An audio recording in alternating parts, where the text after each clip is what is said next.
इधर नए साल पर उत्तर प्रदेश जश्न मना रहा था, तभी प्रदेश के मुखिया योगी आदित्यनाथ ने मोदी शाह को झटका दे दिया। केशव प्रसाद मौर्य भी निशाने पर रहे। उधर समाजवादी पार्टी के मुखिया अखिलेश यादव मौज काट रहे हैं। अब सवाल उठ रहा है, क्या उत्तर प्रदेश के मुख्यमंत्री योगी आदित्यनाथ को इस बात की भनक लग गई कि एक बार फिर से मोदी शाह उनको हटाने के लिए जुगत में लग चुके हैं? आखिर आदित्यनाथ ने केंद्र की सरकार चला रहे मोदी और शाह को लेकर इतना बड़ा झटका क्यों दिया? क्योंकि बाबा ने मोदी के खासम खास मंत्री और उनसे जुड़े खासम खास को जिस अंदाज में झटका दिया है, उसका असर लखनऊ से लेकर दिल्ली तक देखने को मिल रहा है। अब सवाल यह भी है कि क्या योगी आदित्यनाथ और अमित शाह और मोदी के बीच में एक बार फिर से वार और तकरार वाली वैसी स्थिति देखने को मिलेगी? क्योंकि लग रहा है इसके बाद कड़वाहट बढ़ेगी। और बीते वक्त में दो बात देखने को मिल चुकी है। आखिर उत्तर प्रदेश से लेकर के दिल्ली तक राजनीतिक पंडित और कई सारे वरिष्ठ पत्रकार इस बात को क्यों कहने लगे हैं कि योगी और मोदी में फिर से ठन गई है। नमस्कार, मेरा नाम है राज के वर्मा और आप देख रहे हैं रिपोर्टर जी। अंदर खाने से खबर है, उत्तर प्रदेश सरकार में एक मंत्री जो कि राज्य में योगी के मंत्री है और उनकी पत्नी केंद्र के मोदी सरकार में राज्य मंत्री है। यानी कि पति पत्नी दोनों ही सत्ताधारी पार्टी में सरकार में हैं। लेकिन योगी आदित्यनाथ ने ऐसा तीर चला कि उत्तर प्रदेश से भेजते हुए दिल्ली तक जख्म पैदा कर दिया। मतलब मोदी की कैबिनेट की एक मंत्री को एक इस अंदाज में योगी आदित्यनाथ ने झटका दिया कि यूपी से करंट सीधे दिल्ली में लगा। और मोदी और शाह को तो लगा ही साथ खासम खास के लिए एक बड़ा झटका है। यह तोहफा योगी बाबा ने किसके लिए भेजा था, जरा आप इस नाम को भी जान लीजिए। आशीष पटेल नाम तो सुना ही होगा, पहले भी चर्चाओं में रहे हैं और कुछ दिनों से खबर बने हैं। आरोप भ्रष्टाचार का है। उन्होंने इन सब के बीच मुखिया को एक चिट्ठी लिखी है, लेकिन जिस चिट्ठी के जरिए आशीष पटेल ने अपनी बात रखी है, यह बस बात भर नहीं है। योगी आदित्यनाथ को एक तरह से चेतावनी दी है, ऐसा कहा जा रहा है, क्योंकि इस पूरी की पूरी कहानी का ताना बाना अनुप्रिया पटेल से भी कहीं ना कहीं जुड़ रहा है, जो कि मोदी और शाह के खास मंत्री है। दरअसल जिस तरीके से उत्तर प्रदेश की सरकार में मंत्री आशीष पटेल के ऊपर ये आरोप लगा भ्रष्टाचार का, खुद बीजेपी के नेताओं ने लगाया। खुद जिस तरीके से अनुप्रिया पटेल की बहन ने लगाया, आशीष पटेल की रिश्ते में लगने वाली साली और समाजवादी पार्टी की विधायक पल्लवी पटेल ने लगाया। और उसके बाद में हंगामा जिस अंदाज में मचाया गया, जिस अंदाज में एक चिट्ठी कड़े शब्दों के साथ आशीष पटेल ने लिखी, यह चेतावनी तो योगी आदित्यनाथ को आई है। लेकिन योगी आदित्यनाथ उन शख्सियतों में से एक है, वो उनकी प्रतिष्ठा को चोट पहुंचाने वाले लोगों को कतई नहीं बख्शते। और इसी अंदाज में योगी आदित्यनाथ ने यूपी एसटीएफ को लेकर इस पूरे मामले की जांच की जिम्मेदारी सौंपी है। आशीष पटेल पर जो भ्रष्टाचार के आरोप लग रहे हैं, उसमें यूपी एसटीएफ का जो रोल होने जा रहा है, उसको लेकर आशीष पटेल अब घबराने लगे हैं। यहां तक कि वह कहने लग गए हैं कि साहब मेरी जान को खतरा है। उसमें उन्होंने यह भी लिखा है कि आप मेरी संपत्तियों का, मेरी पत्नी अनुप्रिया पटेल जो कि मोदी सरकार के मंत्री है, उनकी संपत्तियों का आप जायजा ले सकते हैं, सीबीआई की इंक्वायरी करा सकते हैं, सब कुछ कर सकते हैं। मगर एसटीएफ से वो डर गए हैं। और योगी आदित्यनाथ ने अनुप्रिया पटेल से दरअसल एक ऐसी खुन्नस निकाली जो अब तक दबी थी। ऐसा कहने वाले कह रहे हैं, आपको याद होगा किस तरीके से लोकसभा चुनाव के फौरन बाद एक चिट्ठी वायरल हुई थी, एक खत जो कि अनुप्रिया पटेल ने योगी आदित्यनाथ के खिलाफ एक तरीके से लिखा था, खास तौर पर पिछड़ों की रिजर्वेशन को लेकर के, आरक्षण को लेकर के। और उसके बाद में तभी से योगी आदित्यनाथ ने ठान लिया था कि आगे मुझे क्या करना है। और मौका जब आया आशीष पटेल पर भ्रष्टाचार का, तो आशीष पटेल के साथ साथ में योगी आदित्यनाथ ने अनुप्रिया पटेल को भी नाप दिया। यानी कि अब इस जांच की आंच आशीष पटेल से लेकर के अनुप्रिया पटेल तक पहुंच रही है। और ऐसे में सीधे सीधे ना सही योगी आदित्यनाथ ने मोदी और शाह को एक तरीके से नए साल पर एक तोहफे भरा झटका दे दिया है, जिसकी चर्चा हर तरफ हो रही है। अखिलेश यादव ये कह रहे हैं कि साहब ये तो होना ही था, क्योंकि दिल्ली और लखनऊ की लड़ाई आज की नहीं है, यह तो कई सालों से चली आ रही है। दिल्ली लखनऊ वाले को हटा नहीं पा रहे हैं और लखनऊ वाले अपनी शक्ति दिखाते रहते हैं।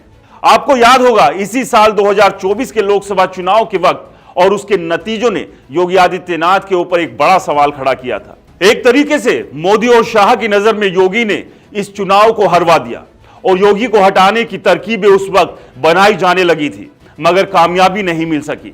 कहा तो यहां तक जा रहा था कि इस बीच में उत्तर प्रदेश में कोई एक बड़ा दलित चेहरा भेजकर चाहे मुख्यमंत्री की कुर्सी या उप मुख्यमंत्री की कुर्सी पर बैठाया जा सकता है, क्योंकि अमित शाह के बाबा साहब अंबेडकर वाले मामले को जो कुछ भी हुआ उसे लेकर दलितों का जो मिजाज है वो किस कदर बदला है, दलितों का जो आक्रोश है उसे खत्म करने, उसे भटकाने के लिए योगी आदित्यनाथ की जगह किसी दलित चेहरे को मुख्यमंत्री बना सकते हैं। कहने वाले तो इस बात को भी कहते हुए नजर आए हैं, लेकिन अब योगी ने सीधे सीधे तरीके से टारगेट केंद्र के सरकार को या फिर मोदी और शाह यानी कि बीजेपी के आला कमान को ही कर रखा है, क्योंकि कहा यह भी जा रहा है कि योगी अपनी शक्ति का एहसास बार बार मोदी और शाह को करा रहे हैं। एक तरीके से योगी आदित्यनाथ प्रधानमंत्री नरेंद्र मोदी के बारे में उनकी जगह लेने के लिए बड़े मजबूत दावेदारों में से एक है, लेकिन अमित शाह खुद को दावेदार मानते हैं। खैर, तो इन सब के बीच अब आशीष पटेल को तो डर लगने लगा है कि मुझे कुछ हो गया तो उसकी जिम्मेदारी एसटीएफ की होगी, यानी कि सीधे सीधे योगी आदित्यनाथ को चेतावनी दे दी। उधर योगी आदित्यनाथ पर जिन लोगों ने सवाल उठाया, कहा तो यह भी जा रहा है कि केशव प्रसाद मौर्य का भी नंबर आगे आने वाले दिनों में देखा जा सकता है। बहुत सारे राजनीतिक जानकार ये कह रहे हैं कि अब केशव प्रसाद मौर्य भी योगी आदित्यनाथ के निशाने पर आएंगे, क्योंकि केशव प्रसाद मौर्य जिस तरीके से योगी को लेकर रार छेड़े हुए हैं उसका एक ना एक दिन हिसाब योगी आदित्यनाथ जरूर लेंगे। इसलिए कहा यहां तक जा रहा है कि अगला नंबर केशव प्रसाद मौर्य का है। आपने देखा कि लोकसभा चुनाव में कहने वाले ये कहते हैं कि योगी ने चुपचाप लोकसभा चुनाव होने दिए, बीजेपी की जीत के लिए कोई मेहनत नहीं की, जबकि विधानसभा चुनाव के लिए अभी से वो तैयारियां कर रहे हैं। हार्डकोर हिंदुत्व वाले मस्जिदों के नीचे मंदिर या फिर अलग अलग जगहों पर, नई नई जगहों पर मंदिरों की खोज चल रही है और बुलडोजर का इस्तेमाल हो रहा है, और कहीं ना कहीं संघ की तरफ से उनको कोई इशारा मिला है, क्योंकि संघ बीजेपी मोदी और नड्डा के बीच एक तरीके से एक खलिश बढ़ती हुई जा रही है, एक दूरी लगातार देखी जा रही है। और इस पर कहा यह भी जा रहा है कि साहब बिखराव रिश्तों में ऐसा है कि जिसे फिलहाल समेटा नहीं जा सकता है। दूसरी तरफ योगी आदित्यनाथ को संघ की बैकिंग इस बीच में मिल गई है।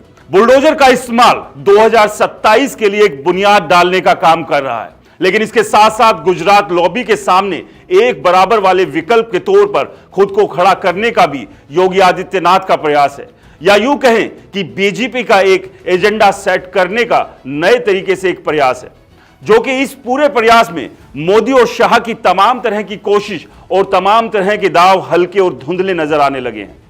और ये सब जिस अंदाज में आगे बढ़ रहा है इस वक्त, उसे लेकर योगी आदित्यनाथ के बारे में लोगों की अपनी राय है। लेकिन योगी आदित्यनाथ ने केशव प्रसाद मौर्य या अनुप्रिया पटेल हो या फिर आशीष पटेल हो, इन सब को समय समय पर ट्रैक पर रखते हैं। उत्तर प्रदेश में हार्डकोर हिंदुत्व के उस लाइन के जरिए अलग अलग जगहों पर मंदिर को ढूंढे जाने और जमीनों को खोदे जाने की पूरी कहानी, इस सारी स्थिति को जोड़ करके देखें तो कहने वाले बहुत सारे राजनीतिक जानकार ये कहने लगे हैं कि नए साल पर ही योगी ने जो संदेश दिया वो योगी ने अपने तेवर दिखाए हैं। इससे तो यही लगता है कि मोदी और शाह यूं कहें कि बीजेपी के आला कमान के सामने खुद को एक मजबूत वर्चस्व के तौर पर लाकर खड़ा कर दिया है।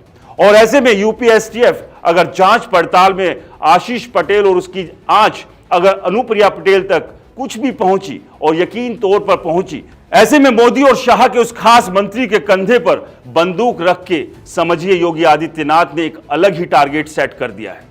और उसमें यह लड़ाई कहां तक पहुंचेगी, इस लड़ाई का अंजाम क्या होगा, क्या बाद में एक प्रेशर टैक्टिक्स के तहत मान मनोवल की शुरुआत हो जाएगी, या फिर योगी आदित्यनाथ जो दर्शाना चाहते हैं वो स्थितियां आगे आकर के पूरी होंगी, ये देखना होगा। और इसलिए हमने यहां पर लिखा है कि एक बार फिर मोदी और शाह में ठन गई है।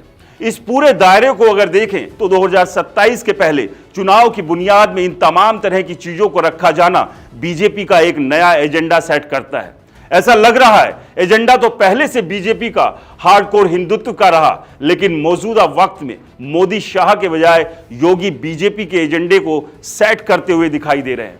क्योंकि आपने देखा कि विधानसभा चुनाव में किस तरीके से बांटेंगे तो कटेंगे का नया नारा योगी आदित्यनाथ ने दिया था। उस नारे पर मजबूरन प्रधानमंत्री मोदी को आना पड़ा था। तो क्या संघ अब मोदी के जरिए बीजेपी का एजेंडा सेट करवा रहा है? यह बड़ा सवाल है, क्योंकि मोदी और शाह के सामने समान शक्ति की खुद की कोशिश और दूसरा यह है कि उन पर, उनकी प्रतिष्ठा पर जिन लोगों ने सवाल उठाए, उन तमाम लोगों को किनारे करने की प्रक्रिया शुरुआत कुछ इस अंदाज में, इस झटके के तौर पर मोदी और शाह के लिए देखा जा सकता है। खैर, इन सवालों पर आप क्या राय रखते हैं, हमें कमेंट्स कर जरूर बताएं। आपके कमेंट्स हम अपनी अगली वीडियो में जरूर शेयर करेंगे। फिलहाल इस वीडियो में इतना ही। नमस्कार।